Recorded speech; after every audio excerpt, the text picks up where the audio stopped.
अस्सलाम वालेकुम जी, सुबह से आगे मैं बहुत खुशामदीद। मैं हूँ शिफा यूसुफजई और मैं हूँ वैस मंगलवाला। मेरी तरफ से भी आप सबको अस्सलाम वालेकुम। खुदा का शुक्र है कि उसने हमें आज की सुबह देखना नसीब फरमाई। आज के प्रोग्राम का आगाज़ ऐसा करते हैं कि मैं आपका एक इम्तिहान ले लेता हूँ। सारी उम्र स्कूल में इम्तिहान दिए हैं, लेकिन चलें आप ले लें। चलें इस मरतबा पास होने की कोशिश कीजिएगा। अच्छा। ठीक है, यूँ करते हैं, जैसे ये पर्चा है, हाँ, साफ कोरा पर्चा है, कागज। आपको भी साफ पर्चा नजर आ रहा है। मैं इसके ऊपर एक नंबर लिखता हूँ। अच्छा। आप बताइए कि ये क्या नंबर है। ठीक है जी? ये मैंने इसके ऊपर ये लिख दिया जी। नजर आ रहा है आपको? वन है। ये मैं इसको थोड़ा सा वैसे कर दूं ना, ज़रा मोटा करने, थोड़ा सा मोटा कर दूं ताकि लोगों को ज़रा सही तरीके से नज़र आए। सही है, ठीक है जी। वन लिखा है आपने। ये कौन सा नंबर है जी? नंबर एक। नंबर एक, ठीक है जी, नंबर वन। अच्छा, अब ये कौन सा नंबर बन गया ये हमें बताइएगा आप। मैं इसमें मज़ीद जो है वो ज़रा इजाफा कर रहे हैं लकीरों का। लेता हूँ, लकीरें इसमें बढ़ा देता हूँ। ठीक है जी। सही है, ठीक है जी। अब ये देखिए जी, ये कौन सा नंबर हो गया जी? आवाम के लिए 11, मेरे लिए 9। हाँ, मतलब इधर से आपके लिए आपसे ही सवाल है। मैं आपका इम्तिहान ले रहा हूँ, आवाम का इम्तिहान ले रहा हूँ। रोमन में 9 नंबर बन गया। ठीक है जी, 1 और x ये लिखा हुआ है और इसको आपने जो है वो 1 और x को 9 पढ़ लिया। ठीक है। अच्छा, अब ये लीजिए कलम, इसको 6 बना दीजिए, मगर ये खराब नहीं होना चाहिए। कुछ लिख के बनाऊं या कैसे? लिख के बना दे। अगर इस 9 को 6 करना है आपने तो ये तो हमारे पास v तो इसी तरह हो गया। हाँ, ये v ऊपर वाला ले लेंगे हम। नहीं, ऊपर वाला नहीं, नीचे वाला भी है। इसमें कोई तब्दीली आपने नहीं करनी है। तो फिर मैं नहीं बना सकती कोई तब्दीली। देख लें। हाँ, ये मेरा मोबाइल फोन आपका हो जाएगा अगर आपने ये 6 कर दिया। मैं आगे इसका वो डंडा लगा सकती हूँ 1 का, लेकिन ये कि अगर आप आगे कुछ लगाएंगी तो ये पीछे वाला पढ़ना नहीं पड़ेगा, तो ये भी गड़बड़ है, ये भी कुछ नहीं है। इसको खराब नहीं करना है आपने और बस इसको 6 बनाना है। ऐसे उल्टा करके इसको मिटा नहीं, ऐसा ये ऐसे करना, ऐसा भी नहीं करना, ऐसा भी नहीं करना भाई। नहीं होता वैसा, आप बताएं। ये नहीं, मेरा मोबाइल फोन पे और अगर मैंने बना दिया इसको 6 तो आपका मोबाइल फोन मेरा हो जाएगा। ये ऑफर कहीं नहीं थी। अच्छा चलो ठीक है, ठीक है। इसको 6 बनाने का देख लें, कोई तरीका है जी आप लोगों के पास? 1 और x लिखा हुआ है, ये आपके पास है? कोई खास तरीका है नहीं वैसे। आसान तरीका है, इसके आगे s लिख दें भाई। ये देखें, बन गया। आपने कहा था लिखना विखना कुछ नहीं है, खराब नहीं करना है इसको, ये कहा था। चलो, ये मोबाइल फोन मेरा ही रहा, आपका ही रहा। चले, थोड़ी सी लॉजिक लगाए ना हम, थोड़ा सा चीजों को देखने का नजरिया चेंज करें। हाँ, नजरिया हमने देखो पर्सपेक्टिव। नंबर तस्वीर किया था, रोमन था। हम अल्फाबेट्स में आ गए, हम नंबर्स की तरफ तवज्जो दे रहे थे, हमने उसको अल्फाबेट्स की तरफ तवज्जो नहीं दी। अगर आप तवज्जो देना, थोड़ा सा जरा इधर उधर जरा देखें कि जो चीज़ जिस तरह नजर आ रही है उसको जरा उसके बियॉन्ड देखने की कोशिश करें। जैसे वो कहते हैं ना, read between the lines. Read between the lines. तो ये think beyond what is written, what you are seeing. तो फिर आप देखें कैसे कैसे कनेक्शन जोड़ता है। बिल्कुल ठीक है, मजेदार बात थी और अच्छी गेम थी ये। यानी कि आप हम नंबर से, रोमन नंबर से निकल गए और नंबर गेम ही चल रही है भाई, नंबर गेम ही चल रही है। और मुझे जुमला भी एक याद आ गया है। क्या? कौन सा भला? ताज़ा तरीन जुमला आया है नाजरीन, जो होने वाला है वो नहीं होगा और जो नहीं होने वाला वो हो जाएगा। कुछ इस किस्म की सिचुएशन थी, लेकिन खैर सियासत पे हम आगे प्रोग्राम में बात करेंगे। अभी सबसे पहले आपको कुछ इन्फॉर्मेशन बताते हैं। आपने ये क्या नंबर गेम में लगाई, ये मैं आपको इन्फॉर्मेशन बताती हूँ। दुनिया के बहुत से ऐसे ममालिक हैं जिनमें कि बड़ी डिफरेंट और यूनिक चीज़ें होती हैं। अब आज हम आपको कुछ दिलचस्प ममालिक के बारे में हैरत अंगेज मालूमात फराहम करेंगे। नौरो दुनिया का एक वाहिद मुल्क है। नारो ये वो होगा, नौरो, हाँ। जिसका कि कोई सरकारी दारुल हुकूमत नहीं है। अच्छा। ये मुल्क जो है बिल्कुल दुनिया में रकबे के लिहाज से दुनिया का तीसरा सबसे छोटा और आबादी के लिहाज से दूसरा सबसे छोटा मुल्क है। लेकिन इसका जो है इसको बेसिकली पहले एक ज़माने में प्लेजेंट आइलैंड भी कहा जाता था, यानी कि खुशगवार जजीरा, जहाँ पे लोगों के मूड जाके बड़े खुशगवार हो जाते हैं। हमारे सारे सियासतदानों को, सारी पार्टियों को उठा के इस जजीरे पे छोड़ा है ताकि इनके मूड कुछ खुशगवार हो, और जब इनको पता होगा कि यहाँ से कहीं नहीं जा सकते तो क्या पता एक दूसरे के साथ बैठ जाए और कुछ गुफ्तो-शुनीद भी हो जाए और मुल्क का कुछ भला हो जाए। अच्छा, तो नाम से इस प्लेजेंट आइलैंड के नाम से ये जाना जाता था, जो बगैर किसी दारुल हुकूमत की दुनिया के नक्शे पर मौजूद है। अच्छा, फिर इसके अलावा जो है इंदोरा, लिechtenstein और मोनाको, और एक है सैन मरीनो, ये वो, और वेटिकन सिटी का भी नाम इसमें हम शामिल कर लें। ये दुनिया के ऐसे 5 ममालिक हैं जिनमें कोई एक भी एयरपोर्ट नहीं है। यहाँ पे क्या पैदल जाते हैं लोग? पैदल जाते हैं, सड़क से जाते हैं, जिस तरह भी जाते हैं, लेकिन कोई एयरपोर्ट यहाँ पर मौजूद नहीं है। और इसके लिए और इसलिए इन ममालिक की अपनी कोई कौमी एयरलाइंस भी नहीं है। नहीं भाई, ये 5-6 ममालिक जो मैंने आपको नाम बताया, ये इनकी कोई एयरपोर्ट नहीं है, इनके अंदर इनमें कोई हवाई अड्डा मौजूद नहीं है। अच्छा, क्योंकि ये सब ममालिक जो हैं या तो बहुत छोटे हैं या इनमें बहुत ज्यादा पहाड़ हैं। अच्छा, तो ये इसलिए ऊपर जा सकते हैं जहाज, मैंने तो सुना। हाँ, मैंने भी सुना था, लेकिन बस कुछ होगा कोई प्रॉब्लम जो उन्होंने इसको सिर्फ जमीनी रवाबित तक महदूद रखा है, हवाई अड्डे वड्डे इन्होंने नहीं बनाए। अच्छा, अब आपको अगर मैं स्लोवेकिया का बताऊं, स्लोवेकिया दुनिया का वाहिद मुल्क और यूरोपीय यूनियन का वाहिद रुकन रियासत है जहां एक भी मस्जिद नहीं है। अच्छा, बिल्कुल। और स्लोवेकिया क्या हम बनाते हैं? बिल्कुल नहीं, मैं आपको बताती हूँ। उसके लिए कोशिश हुई थी और हुआ ये था कि इस्लामी मरकज़ है वहाँ पर, उसने तामीर के हवाले से कोशिशें की थी, लेकिन दारुल हुकूमत के जो मेयर थे उन्होंने स्लोवाक इस्लामिक वक्फ फाउंडेशन उसका नाम है, उसकी ऐसी जो जितनी भी कोशिशें थी सबके जवाब में उन्होंने इनकार कर दिया था कि भाई ऐसा आप नहीं बना सकते मस्जिद। तो बेसिकली कोशिश हुई थी, लेकिन वो उसका कोई अमल नहीं हुआ। सऊदी अरब दुनिया का ऐसा मुल्क है जहाँ पर वो गिरजाघर नहीं है। गिरजाघर नहीं है, वाहिद मुल्क है जहाँ पर कोई एक भी गिरजाघर नहीं है। अच्छा, फिर वैसे तो दुनिया के हर मुल्क का कौमी तराना भी होता है, लेकिन साइप्रस और ऑस्ट्रिया दुनिया के ऐसे 2 अनोखे ममालिक हैं जिनका अपना कोई कौमी तराना नहीं है। क्यों भाई? नहीं शौक होगा ना मौसीकी का, नहीं सुनते होंगे मौसीकी, वो उनमें पहले इतना पेट्रियोटिज्म होगा कि उनको तराने वराने से कोई। हमारे आइस प्यार वाले इतने तराने बनाते हैं, उनसे कॉन्ट्रैक्ट करवाते हैं, इनके लिए भी बनाया भाई, जबरदस्त गाने अभी देखें, वो कल कितना अच्छा गाना था, शाद रहे पाकिस्तान जबरदस्त, इनका कॉन्ट्रैक्ट करवाते हैं, उनसे बात करवाते हैं भाई। अच्छा, और गाने बना के दो। यहाँ पर तो कोई कौमी तराना नहीं है। अच्छा, दूसरी तरफ अगर आप न्यूजीलैंड या डेनमार्क की तरफ जाएं तो ये 2 ऐसे मुल्क हैं जिनके एक नहीं 2 कौमी तराने। फजूल खर्ची भाई, आपके पास 2 हैं, आप आगे दे दें, गिफ्ट कर दें किसी को। कौमी तराना क्या हो रहा है दुनिया में अपनी कौम के हवाले से बनाएंगे। क्या हो रहा है? बहरहाल ये आपने मालूमात जो है वो अच्छी दी है। मैं आपको एक वीडियो दिखाता हूँ जी, और उसकी तरफ आपको मैं ज़रा लेकर जाता हूँ। चीनी फिलोसोफर कन्फ्यूशियस का नाम बड़ा इंटरेस्टिंग है, कन्फ्यूशियस। हाँ, लोग उनको जो है वो कन्फ्यूजन्स भी कहते हैं, लेकिन कन्फ्यूशस है वो बुनियादी तौर पर।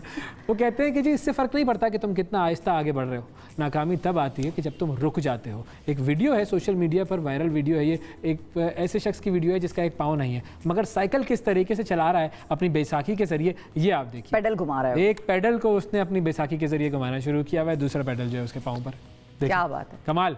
ये है हिम्मत इसकी, आइडिया, लॉजिक। बिल्कुल। और ये सोच लेना कि भाई हर चीज़ हो सकती है, कोई ना कोई रास्ता होगा। ये जो 9 है ना, ये 6 बन सकता है, कोई ना कोई रास्ता होगा, बस वो रास्ता निकालने की बात है। वरना कितने लोग ऐसे हैं जिनके पास बैसाखियाँ हैं, कितने लोग ऐसे हैं कि जिनके पाँव नहीं है, कितने लोग ऐसे हैं जो साइकिल चला भी सकते हैं, लेकिन उन्होंने ये रास्ता नहीं इख्तियार किया। तो ये रास्ता इख्तियार कर सकते हैं। और अगर आप लोगों को अभी भी कुछ शक है कि दुनिया में कोई चीज़ इम्पॉसिबल है, तो आप हमारे सियासतदानों के साथ थोड़ी देर बैठ जाए, वो आपको उस 1 घंटे में या आधे घंटे की नशिस्त में 1 मरतबा ये जुमला ज़रूर इस्तेमाल करते हुए पाए जाएंगे, politics is the art of possibilities. तो नाजरीन, एवरीथिंग इज पॉसिबल। तर्जुमा है, कोई दीन ईमान नहीं है भाई, हम कुछ भी कर सकते हैं। ये अवैस ने की है, ये बात अवैस ने की है, मुझे ना कोई फड़े।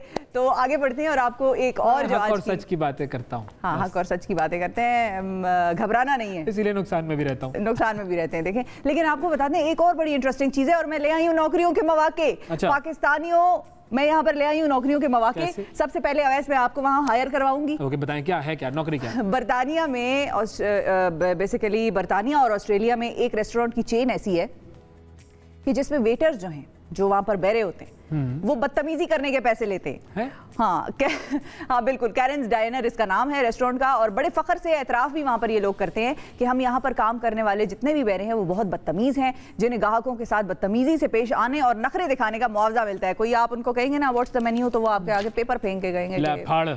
नहीं ये अगर पाकिस्तान में होगा तो इस किस्म की लैंग्वेज और वर्ड्स हम यहाँ इस्तेमाल कर सकेंगे। बदतमीजी कर रहे होते हैं, तो वहाँ पर वेटर्स और वेट्रेसेस जो हैं उनकी बदतमीजी वो चल रही होती है, और इसी बदतमीजी को वो अपना स्लोगन भी उन्होंने बनाया हुआ है, और कहते वो ये है कि ग्रेट फूड टेरेबल सर्विस। तो वो ये बताते हैं कि ग्रेट फूड है, खाना बड़ा जबरदस्त है, लेकिन सर्विस हमारी बड़ी टेरेबल है। इसमें आप मुझे नौकरी क्या दिलवा रही है? वेटर की नौकरी?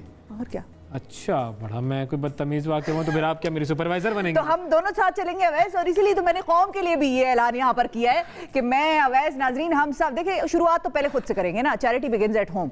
तो मैं जाऊंगी साथ, अब मैं वहाँ बोर होंगी तो अवैस को 1 करोड़ नौकरियों में आप ये क्या वो डाल रही हैं? बिल्कुल, और इधर तो करोड़ों की भी कोई लिमिट नहीं है, जितने चाहे जा सकते हैं, बस उनको बदतमीज से बदतमीज वेटर चाहिए। शायद जो पाकिस्तानी बड़े जबरदस्त हैं, आप देखती नहीं है वीडियोस, इतने सारे व्लॉगर्स आए हुए होते हैं, कितने प्यार मोहब्बत से पाकिस्तानी उनके साथ जो गुफ्तगू कर रहे होते हैं, कैसे उनसे पैसे नहीं लेते हैं, सारी चीज़ें अच्छी भली चल रही हैं, अच्छी भली चल रही हैं। बिल्कुल, कुछ ऐसे हमारे कुछ बदतमीज लोग भी हैं, और जगह होते हैं, लेकिन ये कि उनके लिए नौकरी के मौके हैं। बिल्कुल, मैंने ये ऐलान किया है और मैं अगर वहाँ जाऊंगी और अकेली फिर बोर होंगी तो अवैस को इसलिए मैं वहाँ पर अपना हेड मैनेजर लगाऊंगी, और आप लोग भी नाजरीन, हम आप लोगों को भी अच्छे ओहदों से नवाजेंगे वहाँ पे। तो आप लोगों ने भी हमारे साथ चलना है। बरतानिया और ऑस्ट्रेलिया की है ये चेन। करते हैं जी, ब्रेक लेते हैं, जब तक मैं अपना CV बना लेता हूँ, ठीक है? ब्रेक के बाद मिलते हैं।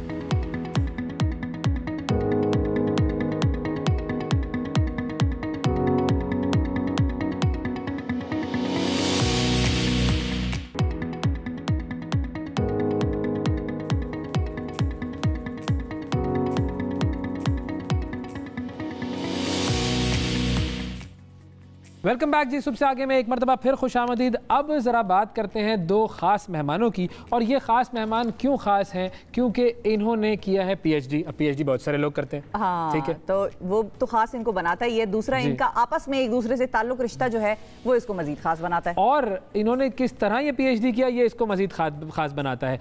दोनों हैं जी बाप बेटी, और इन्होंने एक ही यूनिवर्सिटी से एक ही दिन PhD की डिग्री हासिल की। दोनों एक साथ तालीम हासिल कर रहे थे, और ये जो इनका कारनामा है, इस हवाले से हमने अपने इस प्रोग्राम में इनको मदऊ किया है। हमारे साथ मौजूद हैं डॉक्टर मसूद साहब, जो कि हमें ज्वाइन कर रहे हैं वीडियो लिंक के ज़रिए, और हमारे साथ मौजूद हैं डॉक्टर नादिया साहिबा, जो कि हमारे साथ स्टूडियो में मौजूद हैं। तो मसूद साहब, सबसे पहले अस्सलाम वालेकुम। वालेकुम सलाम सर, बहुत शुक्रिया प्रोग्राम में वक्त देने के लिए। नादिया साहिबा, बहुत बहुत आपको भी अस्सलाम वालेकुम, खुशामदीद हमारे प्रोग्राम में। Thank you. अच्छा, अब जो आप लोगों की जो डिग्रीज़ हैं दोनों की, वो ज़रा हमें पहले थोड़ा सा समझा दीजिए कि ये दोनों की जो PhD है ये किस किस डोमेन में है। जी, मेरे फादर की जो है वो मैकेट्रॉनिक्स इंजीनियरिंग में है, और इनका जो रिसर्च एरिया था वो energy harvesting for bridge health monitoring का था। अच्छा। और जो मेरी PhD है वो इलेक्ट्रिकल इंजीनियरिंग में है। फिर आगे जाके जो रिसर्च एरिया होता है वो आर्टिफिशियल इंटेलिजेंस AI में है। अच्छा, तो उसकी बेस पे मैंने अपनी रिसर्च की। अब ये तो हो गया मुश्किल वाला समझाया ना आपने, जिस तरीके से कि भाई ये एनर्जी हार्वेस्टिंग और वगैरह वगैरह जो आपने मुश्किल अल्फाज इस्तेमाल किए। अब मुझ जैसे जुहला को अगर आप आसान अल्फाज में समझाएं, या मैं आपके वालिद साहब की तरफ जाऊँ, डॉक्टर मसूद साहब आसान अल्फाज में समझाइएगा कि आपका जो डोमेन है वो क्या है अवामी ज़बान में। जी, ये जो मुख्तलिफ़ किस्म की छोटी चीज़ें होती हैं, सेंसर्स होते हैं, या ये मोबाइल हो सकते हैं, इस तरह की चीज़ों के लिए एनर्जी जो है कि बैटरी में ना हो, उसको कोई तार ना लगाएं, उसके बगैर ही, जिस तरह के पुराने ज़माने में हमारी वो सीको वॉचेज़ होती थी, यानी घड़ी आपने बांधी हुई है, उसमें कोई सेल नहीं है, कुछ भी नहीं है, लेकिन वो काम कर रही है। तो इसी तरह से हम एनर्जी जो है वो हार्वेस्ट कर रहे हैं, और वाइब्रेशन से हार्वेस्ट कर रहे हैं। इससे हम सेंसर्स को पावर देते हैं, और वो सेंसर्स आगे फिर हमें डेटा प्रोवाइड करते हैं। जी, क्या बात है, जबरदस्त। अब आपने जो कारनामा किया उसके बारे में भी आसान अल्फाज में समझाएं जरा। आम तौर पर तो लोग यही समझेंगे ना कि इलेक्ट्रिकल जो है वो मतलब इस्त्री आपके घर में ख़राब होगी तो आप ही सही करेंगी, या वॉशिंग मशीन ख़राब होगी तो आप सही करेंगी, या कोई प्लग सॉकेट वायरिंग, ये सारा काम तो आपने कर लेना है। क्या ऐसा ही है? जी, लोग ऐसा समझते हैं कि electrical engineer, electrician are same thing, लेकिन ऑब्वियसली सेम चीज़ नहीं है। इलेक्ट्रिकल इंजीनियरिंग में प्रोग्रामिंग और डिफरेंट सब्जेक्ट्स होते हैं, सर्किट्स वगैरह भी होते हैं, कि नॉट स्पेसिफिकली इस्त्री रेफ्रिजरेटर का सर्किट वो नहीं होता कि आप वो ठीक कर सको। सही। और बाकी रिसर्च के हवाले से जो है, तो जो AI का आजकल बज़वर्ड यूज़ हो रहा है वही है कि मतलब इंटेलिजेंट सिस्टम जो होते हैं कि उसको आप ट्रेन करते हो, उसके बाद वो खुद ही से एक फ़ैसला करके देते हैं, जिस तरह आप बेस्ड ऑन डेटा उसको ट्रेन करते हो। तो मेरी PhD भी इसी हवाले से थी कि मैंने इस तरह के एल्गोरिथम्स खुद डेवलप किए हैं, और फिर उनको अपनी PhD के जो टॉपिक था उस पर अप्लाई करके उनसे कोई इंटेलिजेंट डिसीजन जो है तो वो हासिल किया। तो ये सारा जो डोमेन है, तो आजकल आर्टिफिशियल इंटेलिजेंस का सारे दुनिया में यही एक बज़वर्ड है, यही चल रहा है। ये बताएं, आप दोनों ने PhD किस सन में शुरू की थी? हाँ, अच्छा, हम दोनों ने साथ में 2017 में एडमिशन लिया था। तो उसके बाद होते हैं कुछ कोर्सेज जो पढ़ने पड़ते हैं, जो ऑब्वियसली मेरे फादर के अलग कोर्सेज थे, मेरे अलग कोर्सेज। सारे कोर्सेज डिफरेंट थे या कोई साथ भी थे? जी, मोस्टली डिफरेंट ही थे। फिर तो मजा ही नहीं आया। अब्बू के साथ क्लास में नहीं बैठी? नहीं, पता चलता अब्बू क्या शरारत करते हैं सारी उम्र। बंदा अगर मैं होती तो मैं जरूर ये देखती कि मेरे वाले साहब क्या शरारत करते हैं, और फिर मैं उनको घर आके कहती कि आप इस चीज पे तो मुझे डांटते थे। क्लास में जो लोग पढ़ते होंगे उनसे सुनगुन ले ली होगी ना इन्होंने, कुछ ऐसा पता किया आपने? वो क्लास फेलोज भी थे, वो भी डिफरेंट थे क्योंकि रिसर्च एरिया डिफरेंट था। खबरगिरी ना रखी आपने। ये तो आपने मौका गंवा दिया है। मसूद साहब, ये जो आप लोगों का कारनामा है माशाल्लाह कि आप दोनों ने PhD किया एक साथ ही, इस हवाले से ज़रा हमें बताइए कि ज़्यादा मेहनत किसने की, आपने की या इन्होंने की? मेहनत तो ज़ाहिर है उन्होंने भी की है, मैंने भी की है। शायद मुझे थोड़ा सा डिसएडवांटेज था कि मेरी एज ज़्यादा थी, मेरी मसरूफियात ज़्यादा थी, तो मुझे ज़्यादा मेहनत करना पड़ी। अच्छा, उनके लिए भी है, उन्होंने भी जॉब साथ कर रही थी और साथ में पढ़ भी रही थी, तो उनके लिए भी मुश्किल था, लेकिन एज उनके हक में था, मेरे मुखालिफ था।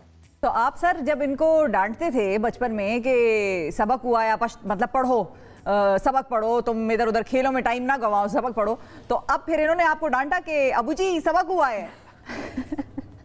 नहीं, ऐसा तो नहीं हुआ। इसको मैंने कभी नहीं डांटा पढ़ने के लिए। वो खुद अच्छी बच्ची थी, पढ़ने बैठ जाती थी, अपना जो भी काम उसको स्कूल से मिलता था वो रेगुलर करती थी, तो उसको कोई मसला नहीं था। और मैं भी जाहिर है पढ़ने का आदी था, तो सही है, करता रहता था, जो भी काम मिलता था करता रहता था जी।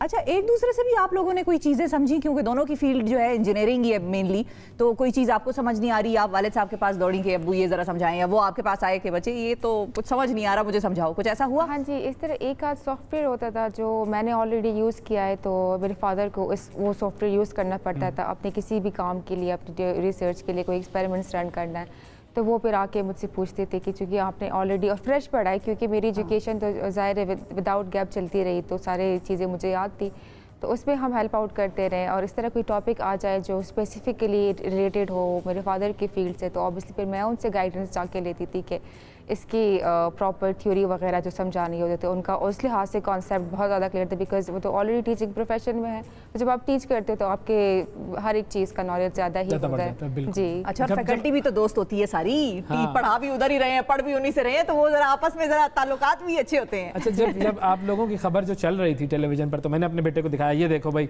बाप बेटी ने एक साथ PhD किया, तो मेरे बेटे ने मुझे कहा कि अच्छा फिर आप भी मेरे साथ कर लेना भाई। तो ये होता है, और उन्होंने मुझे फौरन ये एक इन्विटेशन दे दी कि भाई आप भी कर लीजिए। तो वैसे आपका इरादा कोई बना क्या हल्का? वो डिपेंड करता है, अगर वो करेगा तो फिर मैं शायद उसकी तरफ चला जाऊं, कुछ सोच लूं भाई, ऐसा भी तो हो सकता है। एक दूसरे से इंस्पिरेशन मिलती है। तो डॉक्टर साहब, आपको कितनी इंस्पिरेशन मिली इस चीज से कि आपकी बेटी भी साथ साथ PhD कर रही है, तो वो एक गायबाना सा मुकाबला होता है?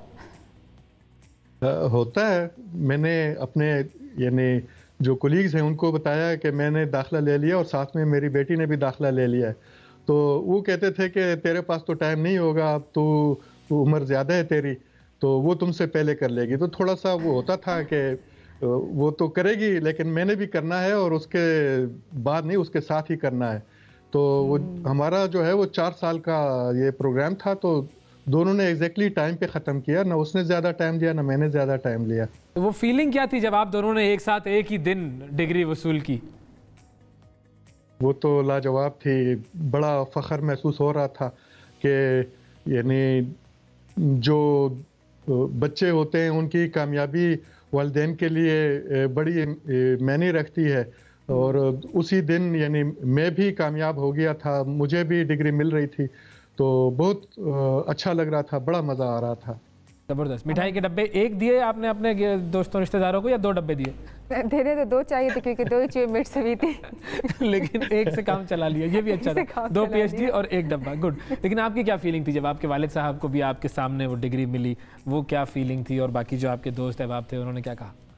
जी, सबने बहुत ज़्यादा अप्रिशिएट किया, और बहुत एक प्राउड मोमेंट था हम दोनों के लिए भी और हमारी फैमिलीज़ के लिए भी, क्योंकि जब आप कॉन्वोकेशन के इवेंट में जाते हो तो गेस्ट आपके अलग बैठे होते हैं, और जो डिग्रीज ले रहे होते हैं अलग बैठे होते हैं। मेरे केस में मेरे फादर मेरे साथ ही बैठे हुए थे, वो साथ ही गए स्टेज पे भी, साथ भी हम स्टेज पे भी गए, साथ ही डिग्री भी ली, और उसके बाद जो पिक्चर्स वगैरह, तो बहुत ही प्राउड मोमेंट था हम दोनों के लिए। अच्छा, तो वीसी ने क्या कहा आप दोनों को जब साथ आप लोग गए डिग्री लेने? वीसी ने कहा अब आप PhD के बाद की फीस माफ है।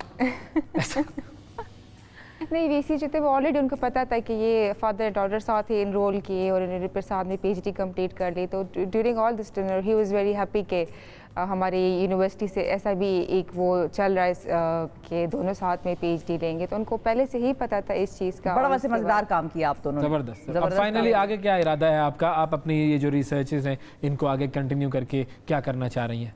जी मैं करेंटली यूके बेस्ड कंपनी उनके साथ एज AI रिसर्चर काम कर रही हूँ, और आगे जाके भी जो मैंने अपनी PhD का काम किया है और जो रिसर्च के एरिया में मैंने अपना एक प्रोफाइल बनाया उसको आगे और भी पॉलिश करके और एकेडेमिया में जाके और एज ए रिसर्चर अपने करियर पाथ बनाना चाहती हूँ। मसूद साहब, आपके आगे क्या इरादे हैं? आप भी तालीम के शोबे से ही वाबस्ता हैं, पढ़ा भी रहे हैं, लेकिन अपने इस PhD डिग्री को आगे लेकर किस तरीके से रिसर्च की दुनिया में काम करना है? हमारे लिए तो यही बात है। अब मैं PhD को सुपरवाइज कर सकता हूँ, मास्टर लेवल को भी सुपरवाइज कर सकता हूँ, तो मैं अपना जो सीखा है वो आगे मुंतकिल कर सकता हूँ। जी क्या बात है जी, बहुत शुक्रिया अदा करेंगे डॉक्टर मसूद साहब आपका भी और नादिया साहिबा आपका भी, दोनों डॉक्टर मसूद, डॉक्टर नादिया, आप दोनों का साया हम पे भी पड़े तो शायद हम भी कोई डॉक्टर कोई हल्का फुल्का कुछ मामला हो ही जाए। सो नाइस ऑफ यू, बहुत we are proud of you, और आप लोगों ने जो काम किया है वो कमाल काम किया है। नाजरीन वक्फा लेते हैं, वक्फे के बाद दोबारा हाजिर होंगे।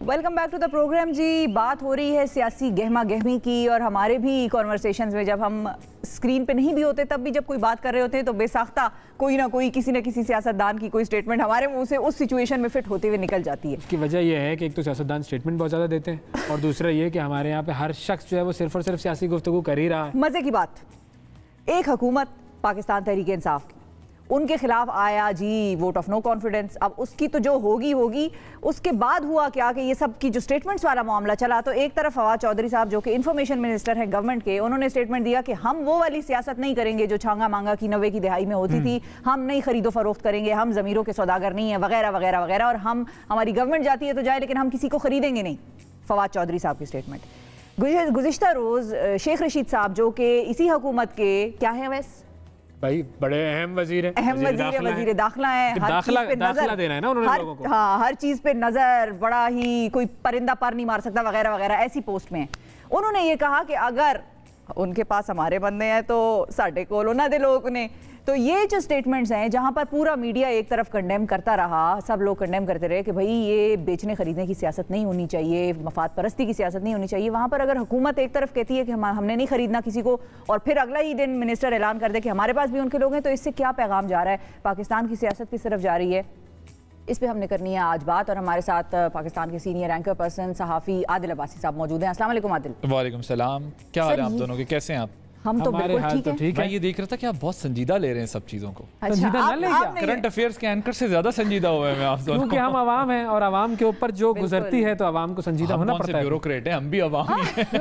प्रिविलेज क्लास और आवाम में बड़ा फर्क है। प्रिविलेज क्लास तो आजकल मॉर्निंग शो वाले हैं सारे, क्योंकि जो आप लोगों ने एक पैटर्न और स्टैंडर्ड सेट किया हुआ है ना आजकल, नेशनल इंटरनेशनल इश्यूज को भी मैं देख रहा था, पता नहीं ऑस्ट्रिया और क्या क्या दुनिया के इश्यूज, बल्कि आप तो यहाँ तक मशवरा दे रहे थे कि अगर उनका तराना नहीं है तो वो जो है ISPR कह रहा है भाई हमने सियासत में हिस्सा नहीं लेना, आप गैर मुल्की मामलात में मुदाखलत करवा रहे हैं। मुदाखलत नहीं, गुडविल जेस्चर, गुडविल जेस्चर, वैसे तराना बना दें, यस तराना बना के ये लीजिए भाई आप हमारी तरफ से गिफ्ट। तो ये सरप्राइज होगा ऑस्ट्रिया के लिए। वाकई बिल्कुल, और ज्यादा अच्छे मामलात हो जाएंगे हमारे, और किसी से होना हो वेस्ट से इसमें हो जाएंगे ऑस्ट्रिया से। बिल्कुल इसी तरह ये वाले जो मामला, ऑस्ट्रिया बड़ा खूबसूरत मुल्क है, अभी मैं रिसेंटली विजिट करके आया। अच्छा हाँ, और वो जो शिफा बात करेंगी ना, काफी वजन है इनकी बात में, उनकी तराने वराने बनाने में इतनी दिलचस्पी नहीं है, क्योंकि उनका ज्यादातर वो टूरिज्म पे और दूसरी चीजों में इतना मामला फिट है कि वो तरानों का ज्यादा वो, बस वो कहते हैं भाई ठीक है उसके बगैर काम चल रहा है, ठीक है चलता है।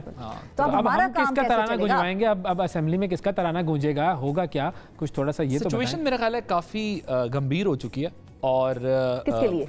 वो जॉन एलिया का एक शेर है ना, अगर मैं गलत नहीं हूँ, क्योंकि वो थोड़ी बहुत गलती हो जाती है हमेशा, कि अब नहीं है बात कोई खतरे की, अब सभी को सभी से खतरा है। तो बात यह है कि अब सबको सबसे खतरा है, सिचुएशन बड़ी टेंस है, नर्व्स का गेम है, जिसकी नर्व्स स्ट्रांग होंगी वो गेम जीत जाएगा। लेकिन खान साहब तो कहते हैं मेरे पास तो अभी पत्ता बाकी है।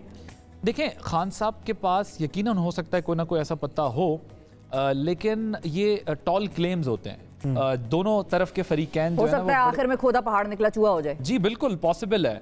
और देखें, उन्होंने एंड में आपको यही कहना है कि यार ठीक है, घबराना नहीं आप, हालांकि आप घबरा जाएंगे कि यार ये क्या हो गया, ये टॉल क्लेम्स होते हैं पॉलिटिक्स में। ऑपोजिशन भी अपने कार्ड्स कहते हैं हमारे पास भी बहुत सारे ऑप्शंस हैं, और खान साहब भी कह रहे हैं उनके पास बहुत सारे ऑप्शंस हैं। देखिए गवर्नमेंट ऑफ द डे के पास मैनेजमेंट के लिए बहुत चीज़ें होती हैं, ये बात सच है कि प्राइम मिनिस्टर की हैसियत से उनके पास कुछ चीज़ें ऐसी ज़रूर है कि जिसमें वो ऑपोजिशन को प्रेशराइज कर सकते हैं, यकीनन।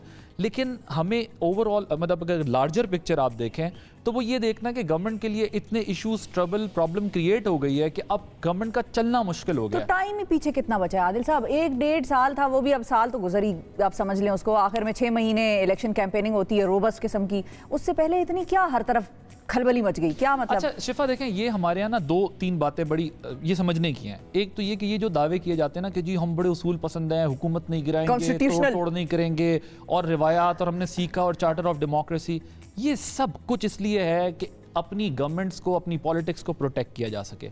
अगर अपनी गवर्नमेंट, अपनी पॉलिटिक्स प्रोटेक्ट होती है इस किस्म के चार्टर से, 100 बिस्मिल्लाह, नहीं होती तो वादे कौन से कुरान और हदीस हैं। बिल्कुल, वो जुमला बड़ा मशहूर है। इसी तरह खान साहब सबके बारे में बहुत कुछ कहते थे, लेकिन वो मैं कल देख रहा था एक मुलाकात, चौधरी निसार का जो मैं नाम नहीं लूंगा नहीं तो फिर चौधरी निसार साहब नहीं, हमने ले लिया, चले खैर है। नहीं, चौधरी निसार साहब का तो नहीं अभी कंफर्म हुआ। खान साहब गवर्नमेंट बचाने के लिए किससे मुलाकात नहीं कर रहे? हाँ सही है, बहादुराबाद तक तो पहुंच गए वो, फिर उसके अलावा सबसे मुलाकातें कर रहे हैं और सारी मैनेजमेंट कर रहे हैं। मसलन उसूल तो ये भी कहता था कि अगर लोग बिक गए हैं या लोग जो है वो आपके खिलाफ हो गए तो आप परे करें उनको कहीं। अच्छा, अंदर से अभी कुछ वज़ीरों की ऐसी आवाजें अभी भी आ रही हैं कि आप अगर ऐसे इत्तेहादियों के साथ जो इतना खोल के सब कुछ मांग रहे हैं, ऑन रिकॉर्ड उन्होंने कहा था कि अगर लोग मेरे साथ नहीं होंगे तो मैं फिर नहीं रहूंगा, आप मुझे बता दें, अगर मैं ना अहल हूं तो मैं फिर छोड़ के चला जाऊंगा। इत्तेहादी नहीं, अभी तो जो मुलाकात हुई है वो तो ऐसे शख्स से हुई है ना जिसकी लियाकत से वो कोई मशवरा लेना चाह रहे हो।